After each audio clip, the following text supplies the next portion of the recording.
जोहार साथियों, स्वागत है आपका अपने परिवार द हिंदी जीके में। तो कैसे हैं आप लोग? उम्मीद है सभी लोग अच्छे होंगे और बेहतरीन तरीके से तैयारी कर रहे होंगे। साथियों, संपूर्ण झारखंड जीके के सीरीज़ का वीडियो नंबर 8 है। अगर आपने इससे पहले वाला वीडियो नहीं देखा है इस सीरीज़ का तो जाकर के ज़रूर देखिएगा। इस सीरीज़ का प्लेलिस्ट इस वीडियो के डिस्क्रिप्शन में डाल दिया गया है, आप वहाँ से जाकर के ज़रूर देखिएगा। ये सीरीज़ में हम लोग 10,000 प्लस महत्वपूर्ण प्रश्न करने वाले हैं, जो सभी JSSC और सभी JPSC के लिए बहुत ही इंपॉर्टेंट होने वाला है। ठीक है, तो वीडियो में अंत तक बने रहिएगा। और अगर आप बेहतरीन तरीके से तैयारी करना चाहते हैं तो हमारे साथ जुड़ जाइए। जुड़ने के लिए कोई शुल्क नहीं लग रहा है, सिर्फ आपको करना है चैनल को सब्सक्राइब, साथ ही साथ बेल आइकन भी ऑल कर लीजिएगा। ठीक है, तो चलिए आज की क्लास को शुरू करते हैं। और आज की क्लास के अंत में मैं आप लोगों को एक सवाल पूछूंगा, आंसर आप लोगों को कमेंट बॉक्स में ज़रूर देना है। ठीक है, तो चलिए सवाल को शुरू करते हैं। और ये रहा आज की क्लास का पहला सवाल। झारखंड आंदोलन का जन्मदाता किसे कहा जाता है? झारखंड आंदोलन का जन्मदाता जो साथियों, ऑप्शन ए यानी कि जे बार्थोलमन को कहा जाता है। झारखंड आंदोलन का जन्मदाता जे बार्थोलमन को कहा जाता है। और जे बार्थोलमन के द्वारा एक छात्र संघ की स्थापना की गई थी इनके द्वारा। उस छात्र संघ का नाम था ढाका छात्र संघ। नोट कीजिएगा, ढाका छात्र संघ की स्थापना जो है वो जे बार्थोलमन और कुछ अंग्रेजी मिशनरियों द्वारा इसकी स्थापना जो है वो किया गया था। कब? तो ध्यान रखिएगा 1910 में इसकी स्थापना की गई थी। और इसका उद्देश्य जो था साथियों, गरीब आदिवासी छात्रों की समस्याओं से निपटारा करने के लिए जो साथियों इस समाज की जो है साथियों इस संघ की स्थापना की गई थी। राइट, आगे यहाँ पे एक और यहाँ पे सवाल बन जाता है, नोट कर लीजिएगा कि झारखंड आंदोलन को आदिवासियों के आंदोलन से झारखंडियों के आंदोलन में बदलने का श्रेय किसे प्राप्त है? तो नोट कर लीजिएगा, विनोद बिहारी महतो को इसका श्रेय प्राप्त है, जो कि झारखंड आंदोलन के आदिवासियों के आंदोलन में और आदिवासियों के आंदोलन से जो साथियों झारखंडियों के आंदोलन में बदलने का श्रेय विनोद बिहारी महतो को इसका श्रेय प्राप्त है। ठीक है, आगे बढ़ते हैं। सवाल नंबर आपका दूसरा है, झारखंड का अमृत पुत्र मरड गोमके जयपाल सिंह नाटक के नाटककार का क्या नाम है? नाटक का नाटककार का क्या नाम है? इसका सही उत्तर यहाँ पे आप देख सकते हैं, चित्र में जो है यही है। और ये कौन है? तो ध्यान रखिएगा, Girdhari Ram Gonju Giriraj. Option C is the right answer होगा। साथियों, गिरधारी राम गोंजू नागपुरी भाषा के एक प्रमुख साहित्यकार हैं। ठीक है, कौन से भाषा के? तो नोट कर लीजिएगा, नागपुरी भाषा के ये एक साहित्यकार थे। ठीक है,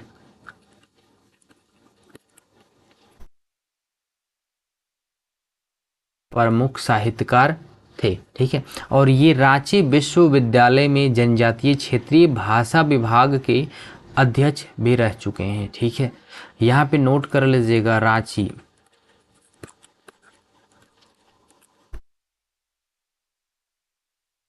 विश्वविद्यालय में जो साथियों कौन से विभाग में? तो विभाग यहाँ पे नोट कर लीजिएगा, जनजातीय और क्षेत्रीय, है ना, जनजातीय और क्षेत्रीय भाषा में, क्षेत्रीय भाषा विभाग के ये पूर्व अध्यक्ष रह चुके हैं। ठीक है, अध्यक्ष रह चुके हैं, ये नोट कर लीजिएगा। आगे इन्हीं से रिलेटेड और भी यहाँ पे ध्यान रखिएगा, इन्हें जो साथियों 2022 में इन्हें पद्मश्री से सम्मानित किया जा चुका है। ठीक है, इन्हें 2022 में पद्मश्री से सम्मानित किया जा चुका है, जो कि मरणोपरांत झारखंड में इन्हें कौन से क्षेत्र में? तो ध्यान रखिएगा, साहित्य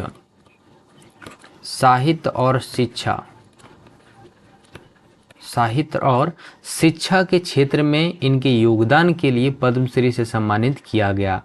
ठीक, इन्हें जो साथियों 2022 में मरणोपरांत में, ठीक है, नोट कर लीजिएगा, ये भी मरणोपरांत के लिए जो साथियों साहित्य और शिक्षा के क्षेत्र में जो साथियों पद्मश्री से सम्मानित किया जा चुका है। और ये जो साथियों जो गिरधारी राम गोंजू गिरिराज जो हैं, ये इन्हें एक लेखक और अध्यापक के रूप में इन्हें जाना जाता है, लेखक और अध्यापक के रूप में जाना जाता है। और ये लेख जो लिखे हैं वो कौन सी भाषा में लिखे हैं, तो नोट कीजिएगा नागपुरी भाषा में लिखे हैं। ठीक है, आगे बढ़ते हैं। सवाल नंबर आपके पास आ गया तीसरा, झारखंड का एकमात्र जिला कौन है जिसे 3 राज्यों की सीमा स्पर्श करती है। ये आप चित्र देख सकते हैं, झारखंड राज्य का मानचित्र है। इसमें से कौन सा ऐसा जिला है जो साथियों 3 राज्यों के सीमा को स्पर्श करती है, तो इसका सही उत्तर हो जाएगा गढ़वा। ऑप्शन ए इसका सही उत्तर हो जाएगा। यहाँ से हम बात करते हैं, गढ़वा जो है साथियों, यहाँ से ये जो है वो बिहार से लग करके अपना सीमा जो है वो साझा करती है। दूसरा जो है मेरे भाई यहाँ से दूसरा ये जो है ये उत्तर प्रदेश है ना, उत्तर प्रदेश से अपना सीमा जो है वो साझा करती है। और तीसरा जो है मेरे भाई, तीसरा जो है वो किससे, तो तीसरा जो है ये साझा करती है छत्तीसगढ़ से, है ना, छत्तीसगढ़ से। ठीक है, वहीं पे अगर हम बात करते हैं रांची के बारे में तो नोट कर लीजिएगा, रांची मेरे भाई यहाँ पे देख सकते हैं, रांची जो है ये पश्चिम बंगाल से अपना सीमा जो है वो साझा करती है, पश्चिम बंगाल से। ठीक है, वहीं अगर लातेहार के बारे में बात करते हैं तो लातेहार और गुमला जो है साथियों, लातेहार और गुमला, यहीं पे देख सकते हैं, ये जो है आपका लातेहार है, यहाँ पे आपका गुमला है, तो ये दोनों भी जो है वो छत्तीसगढ़ से अपना सीमा को साझा करती है। भाई आप जो है ना मानचित्र को माइंड में ऐसा सेट कर लीजिए, जो कि आपका नहीं निकले। ठीक है, इस प्रकार से ये मानचित्र को याद करने का तरीका जो है वो बहुत ही अचूक होना चाहिए, आपका यूनिक होना चाहिए। ठीक है, याद कीजिए, क्योंकि मानचित्र से सवाल आपका 1 से 2 सवाल हमेशा रहता है। ठीक है, तो मानचित्र आपको याद करना ही होगा। ठीक है, ये आप जेएसएससी का या फिर एसएससी का कोई भी एग्ज़ाम का तैयारी कर रहे हैं तो जीके में से आपका 1 या 2 सवाल आपका मानचित्र से पक्का रहेगा ही रहेगा। ठीक है, तो ये नोट कर लीजिए आप लोग। ठीक, आगे बढ़ते हैं। सवाल नंबर चौथा है, झारखंड आने वाले प्रथम 4 ईसाई मिशनरी जो धर्म प्रचारक थे वो किस देश के निवासी थे। धर्म प्रचारक जो कि झारखंड में आए थे, ये जो है चार ईसाई मिशनरी थे जो धर्म प्रचारक थे, वो किस देश के निवासी थे, तो इसका सही उत्तर हो जाएगा ऑप्शन डी, ये जर्मनी के थे। कहाँ के थे, तो नोट कर लीजिएगा, ये जर्मनी के थे। और ये कौन कौन से जो है मिशनरी थे, यानी कि धर्म प्रचारक जो है वो कौन कौन से 4 थे, तो पहला आप लोग नोट कीजिएगा एमेलो स्कॉर्च। ठीक, दूसरा जो था अगस्ट ब्रांड, और तीसरा जो था फेडरिक वॉच, चौथा जो था थियोडोर जैक। ये 4 मिशनरी थे, ईसाई मिशनरी जो धर्म प्रचारक के रूप में आए थे झारखंड, जो कि प्रथम 4 ईसाई मिशनरी थे। ठीक है, आगे बढ़ते हैं। सवाल नंबर आपका आ गया 5वां, इसका आंसर जो है क्या हो जाएगा, झारखंड राज्य जेपी आंदोलन के क्रांतिकारियों को वृत्ति देने वाले भारत के राज्यों में झारखंड की कौन सी संख्या है। झारखंड की कौन सी संख्या, सही उत्तर हो जाएगा ऑप्शन बी, द्वितीय संख्या थी। ठीक है, द्वितीय संख्या थी। बात करते हैं झारखंड राज्य में, नोट कीजिएगा ये नाम जो है साथियों, जयप्रकाश नारायण। ठीक है, यहाँ आप चित्र में देख सकते हैं, जयप्रकाश नारायण जो साथियों आंदोलन के क्रांतिकारियों को वृत्ति देने वाले भारत के राज्यों में झारखंड जो है साथियों दूसरे स्थान पर रहा है। ठीक है, और राज्य सरकार के कुशासन और भ्रष्टाचार, नोट कीजिएगा ये चीज, कुशासन और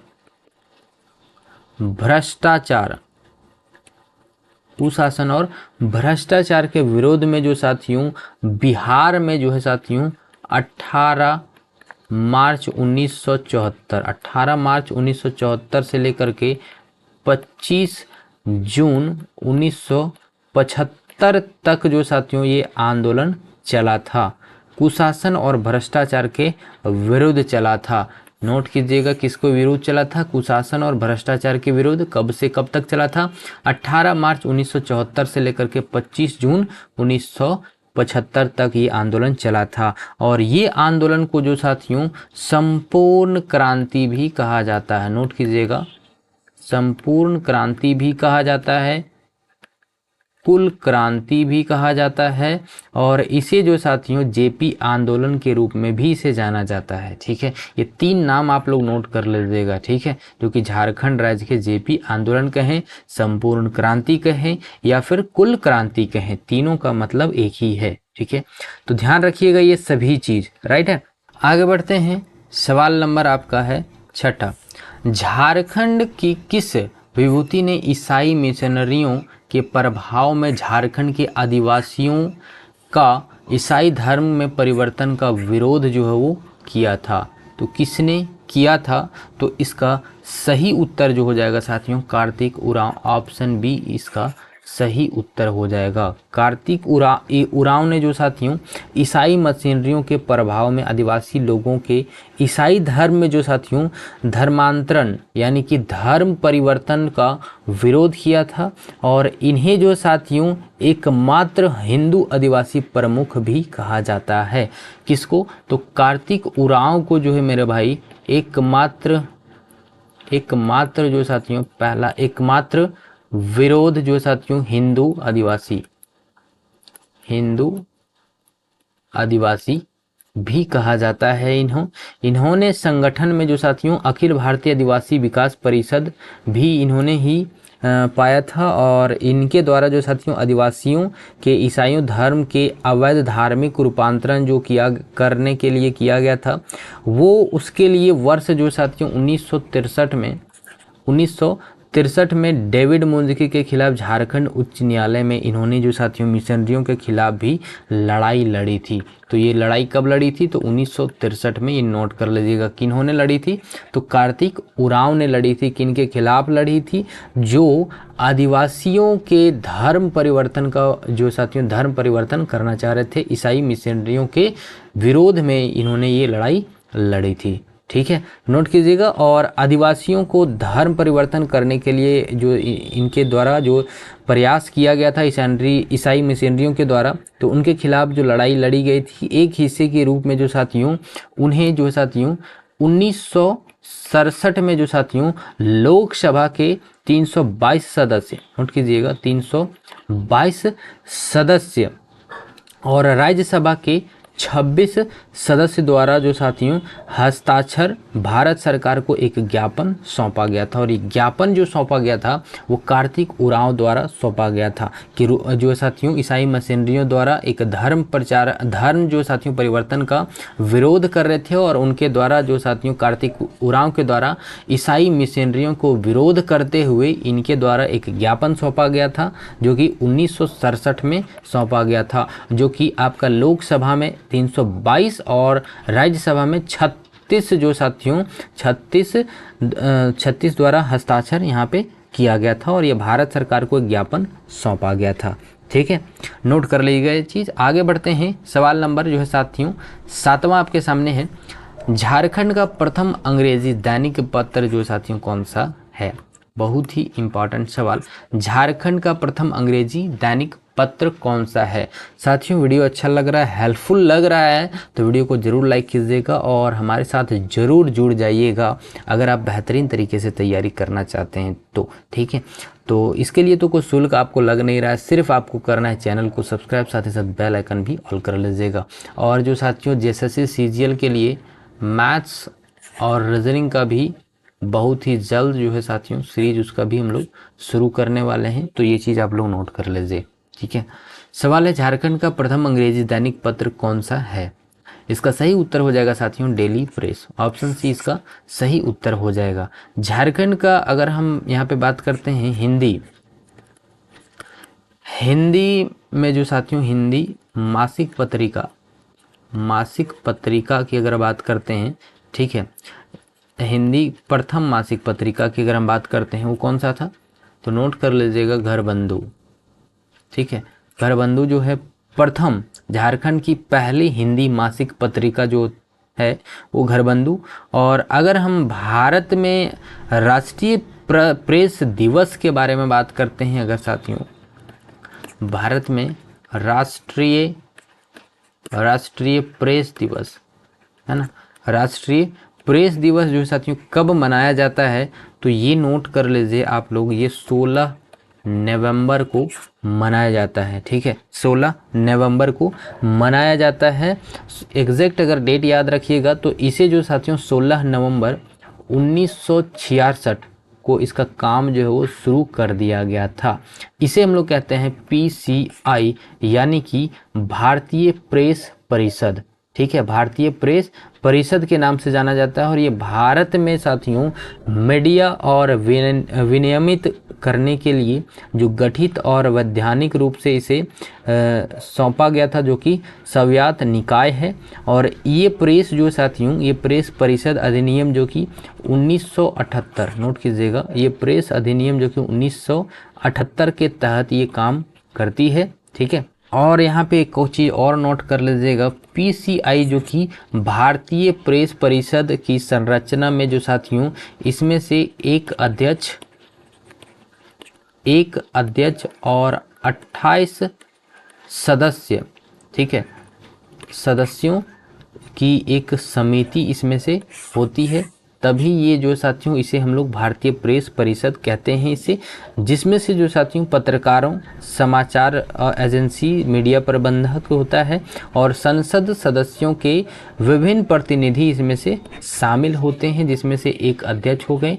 और कुल सदस्य यहाँ पे अगर बात करते हैं, इसमें से आगे जो होता है वो 28 होते हैं। ठीक है, तो इसमें से टोटल जो हो जाते हैं आपके 29 हो जाते हैं, एक अध्यक्ष हो जाते हैं, 28 सदस्यीय समिति इसमें से होते हैं, जिसमें से पत्रकार हो गए, समाचार एजेंसियां हो गए, मीडिया प्रबंधक हो गए, संसद हो गए। ठीक है, ये सभी विभिन्न प्रतिनिधि इसमें से शामिल होते हैं। और समिति की अध्यक्षता एक अध्यक्ष द्वारा जो है वो किया जाता है। ये समिति की अध्यक्षता जो है वो अध्यक्ष के द्वारा किया जाता है, जो आमतौर पर अगर बात करें तो आमतौर पर एक 3 सदस्यीय समिति इसमें से होता है। 3 सदस्यीय समिति कहने का मतलब जो होता है आपका, पहला हो जाता है लोकसभा, है ना, पहला जो होता है लोकसभा हो जाता है, दूसरा हो जाता है स्पीकर राज्यसभा। ठीक है, स्पीकर राज्यसभा हो गया। ठीक है, स्पीकर हो गया, लोकसभा के स्पीकर ही बोल सकते हैं इसको, या फिर आप राज्यसभा बोल सकते हैं। ठीक है, उसके बाद एक हो गया आपका अध्यक्ष। ठीक है, PCI के अध्यक्ष, और PCI के सदस्य भी बोल सकते हैं इसको। ठीक है, आगे जो इनके द्वारा जो चुने गए एक सेवानिवृत्त सुप्रीम कोर्ट होते हैं, सुप्रीम कोर्ट के न्यायाधीश होते हैं। ठीक है, ये जो होते हैं वो सुप्रीम कोर्ट के न्यायाधीश के रूप में इसे नियुक्त किया जाता है। उसके बाद PCI के पहले अध्यक्ष की अगर हम बात करते हैं, PCI के पहले अध्यक्ष की अगर हम बात करते हैं तो जे आर मुधोलकर। ठीक है, मुधोलकर थे। और PCI जो अध्यक्ष के रूप में अगर हम बात करते हैं, यहाँ पे हम जो पहले अध्यक्ष की बात की वो कौन थे, पहले अध्यक्ष जे.आर. मुधोलकर, और PCI अध्यक्ष जो कि रंजन प्रकाश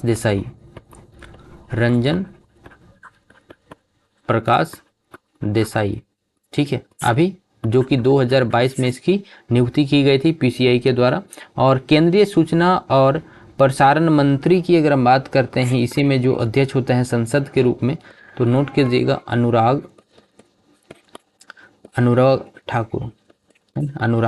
ठाकुर। ये सभी चीज़ आप लोग नोट कर लीजिएगा। ठीक है, इसका नोट जो आपको PDF के रूप में हम प्रोवाइड कर देंगे। ठीक है, ये आपको हमारे टेलीग्राम चैनल पर आपको मिल जाएगा। ठीक है, एक पॉइंट वाइज आपको मिल जाएगा। ठीक है, आगे बढ़ते हैं। सवाल नंबर 8, छोटा नागपुर संथाल परगना आदिवासी सभा की स्थापना कब हुई? छोटा नागपुर संथाल परगना आदिवासी सभा की स्थापना जो है वो कब हुई थी? इसका सही उत्तर जो हो जाएगा वो 1938, ऑप्शन जो है आपका B सही उत्तर हो जाएगा। इसके अगर संस्थापक की अगर बात करें तो किन्होंने किया था? तो थियोडोर सुरिन के द्वारा इसकी स्थापना की गई थी। थियोडोर सुरिन के द्वारा जो है साथियों इसकी स्थापना जो है वो की गई थी। ठीक है, और यहाँ पे अगर हम बात करें आदिवासी महासभा जो कि इसका गठन 1938 में हुआ था, उसके बाद 1939 में जो साथियों 1939 में जयपाल सिंह मुंडा जो कि आदिवासी महासभा के अध्यक्ष थे, अध्यक्ष के रूप में इसे नियुक्त किया गया था और ये आदिवासी महासभा के पहले अध्यक्ष थे, पहला अध्यक्ष है ना, पहला अध्यक्ष। और इन्होंने जो साथियों छोटा नागपुर और संथाल परगना के कुछ हिस्सों सहित एक अलग राज्य की मांग जो है वो इनके द्वारा किया गया था। उसके बाद जो साथियों 1940 में कांग्रेस के रामगढ़ अधिवेशन में जो साथियों रामगढ़ अधिवेशन है ना, रामगढ़ अधिवेशन में इन्होंने सुभाष चंद्र बोस के साथ एक अलग राज्य जो कि झारखंड बनाने की एक आवश्यकता पर यहाँ पे चर्चा किया था सुभाष चंद्र बोस के साथ मिल करके, जो कि वहाँ पे नकारा गया था और वहाँ पे जो साथियों इसे अस्वीकार कर दिया गया था 1940 में। ठीक है, उसके बाद जो है साथियों इसके बारे में हम लोग बहुत ही चर्चा किया था, इसके बारे में बहुत ही विस्तार रूप से, तो वो वीडियो नहीं देखा है तो जाकर के जरूर देखिएगा, लिंक जो है वो वीडियो के डिस्क्रिप्शन में मिल जाएगा आपको। ठीक है, आगे बढ़ते हैं। सवाल नंबर आपका आ गया 9, राही रावण काना के लेखक कौन हैं? बहुत ही इम्पॉर्टेंट सवाल यहाँ पे आप चित्र में देख सकते हैं, इन्हीं के द्वारा लिखा गया। इनका नाम क्या था? भोगला सोरेन। ऑप्शन ए इसका सही उत्तर हो जाएगा। राही रावण काना के लेखक जो साथियों भोगला सोरेन, ये एक उपन्यास है, नोट कर लीजिएगा, ये एक उपन्यास है जिसके लिए इन्होंने जो साथियों 2010 में संथाली भाषा के लिए जो साथियों साहित्य अकादमी पुरस्कार से जो साथियों इसे सम्मानित किया गया था। ठीक है, आगे बढ़ते हैं। सवाल नंबर 10, अरण्यर अधिकार उपन्यास किसकी जीवनी पर जो है साथियों आधारित है? ये किसकी जीवनी पर आधारित है?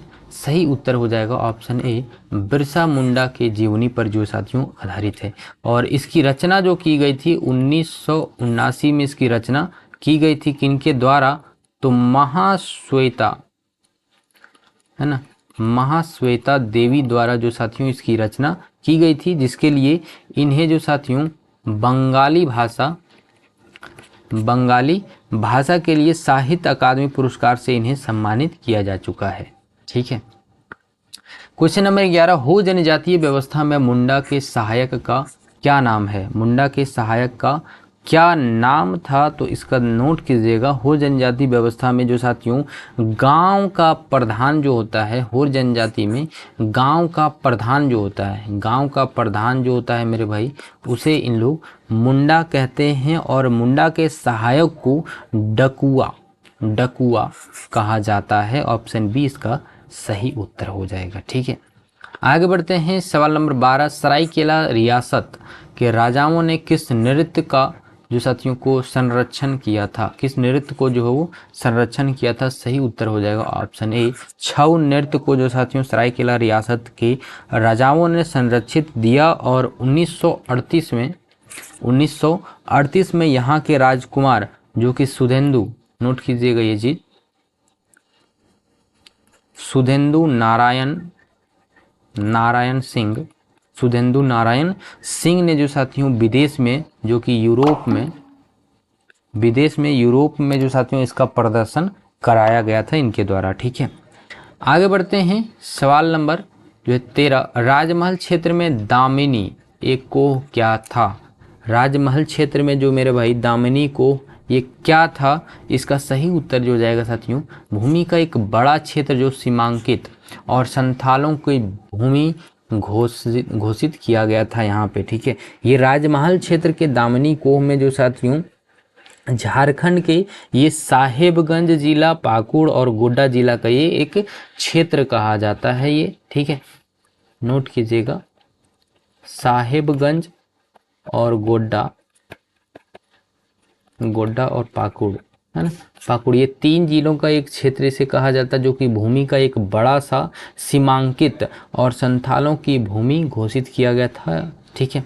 और अंग्रेजों ने जो साथियों इसमें से राजमहल जो हिल्स की स्थानीय जनजाति जो कि संथाल की ज़मीन देकर के राजमहल की जो तलहट होती है ना मेरे भाई, तलहट में रहने के लिए यहाँ पे इसको राजी किया गया था। और दामिनी कोह में एक फारसी शब्द है जिसका अर्थ होता है पहाड़ियों की क्षेत्र। ठीक है, पहाड़ियों की क्षेत्र, जिसमें से भूमि अनुदान का प्रमाण पत्र अंग्रेजों द्वारा ये देखते हुए कि कुल क्षेत्र में जो साथियों 10 से लेकर के 1 की न्यूनतम से भी गुजरना पड़ रहा है इन लोगों को, और पहले से 10 वर्षों में खेती की जा सकती थी, उसके शर्त पे ये रखा गया था। ठीक है।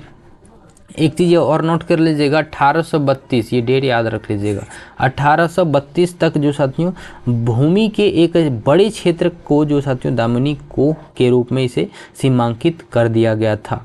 ठीक है, 1832 में ये किया गया था राजमहल क्षेत्र में। ठीक, और इसे जो साथियों संथालों की भूमि भी इसे घोषित कर दिया गया था। ठीक है, तो ये सब चीज़ आप लोग नोट कर लीजिएगा, इंपॉर्टेंट। आगे बढ़ते हैं, सवाल नंबर 14, शेख भिखारी किस विद्रोह से थे? शेख भिखारी जो है वो किस विद्रोह से थे? तो इसका सही उत्तर हो जाएगा 1857 के विद्रोह से थे। ठीक है, 1857 के विद्रोह से थे। आगे सवाल नंबर 15, छोटा नागपुर उन्नति समाज की स्थापना जो है वो कब की गई थी? सही उत्तर हो जाएगा ऑप्शन सी, 1915 में इसकी स्थापना की गई थी, जो कि जुएल लकड़ा के द्वारा किया गया था। जुएल लकड़ा के द्वारा किया गया था।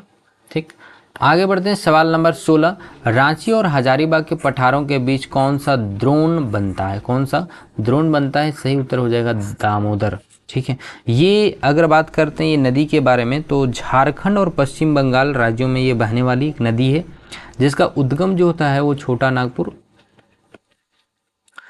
नागपुर पठार से इसका उद्गम होता है, जिसकी कुल लंबाई 592 किलोमीटर इसकी कुल लंबाई है। ठीक है, आगे नोट कर लीजिएगा, यहाँ पे हम गंगा के बारे में बात करते हैं। तो गंगा जो है साथियों, ये इसका उद्गम जो है साथियों भागीरथी और अलकनंदा, नोट कीजिएगा, भागीरथी और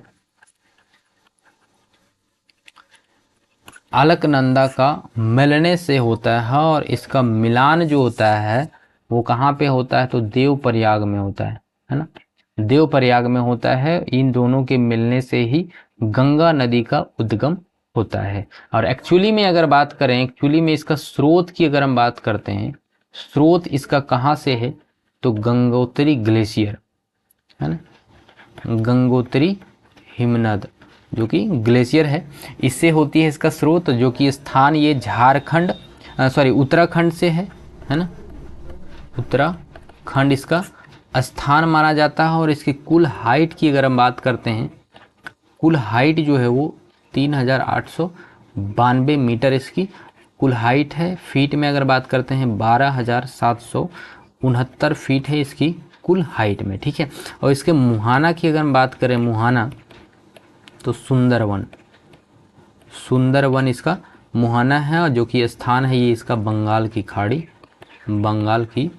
खाड़ी जो ये बांग्लादेश में है ना, बांग्लादेश में इसका मुहाना बनता है।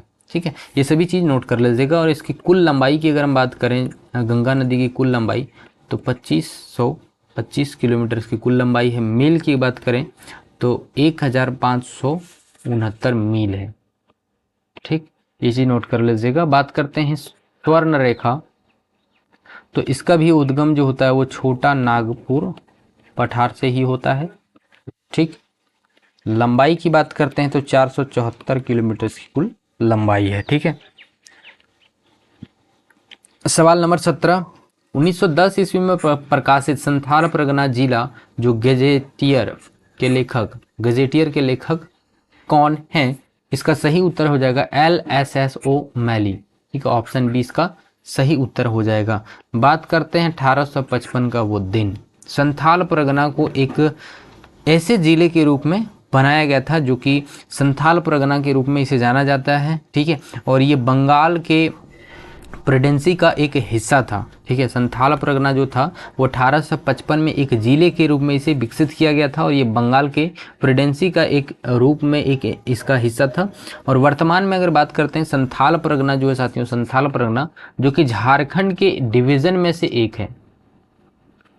ठीक है, डिवीज़न प्रभाग में से एक है ये। ठीक है, और इसमें से कुल 6 जिले शामिल है। इस डिवीज़न में संथाल परगना डिवीज़न में कुल 6 जिले हैं, जिसमें से गोड्डा, देवघर, दुमका, जामताड़ा, साहेबगंज और पाकड़ी, ये 6 जिले आते हैं इसके अंतर्गत। और आप लोगों को ये बताना है कि जो आपका झारखंड में है, झारखंड में कुल जो है कुल डिवीज़न कितने हैं, कुल डिवीज़न जो है वो कितने हैं, ये आपको बताना है, कमेंट करके बताना है कि कुल झारखंड में कुल डिवीज़न कितने हैं, जिसमें से संथाल परगना एक है, जिसमें से कुल 6 जिले हैं।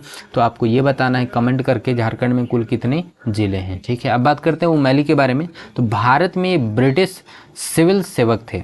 ठीक है, भारत में ये एक ब्रिटिश सिविल सेवक रह चुके हैं।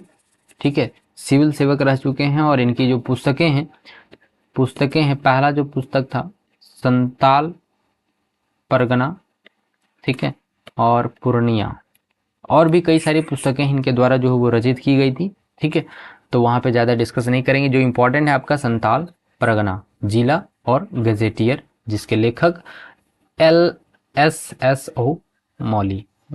ठीक है, आगे बढ़ते हैं। सवाल नंबर 18, झारखंड में निम्नलिखित में से किस जिले में बॉक्साइट का प्रचुर मात्रा में यहाँ पे जो है उत्पादन किया जाता है? इसका सही उत्तर हो जाएगा लोहरदगा, ऑप्शन डी इसका सही उत्तर हो जाएगा। लोहरदगा जिला वर्ष जो कि 1983 वर्ष में जो कि रांची से कटकर इसे बनाया गया था। ठीक है, ये झारखंड राज्य का सबसे कम आबादी वाला जिला है।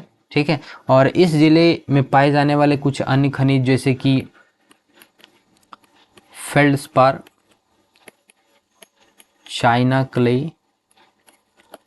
क्ले हो गया, है ना, फायर क्ले, और भी कई सारे यहाँ पे मिलते हैं खान में।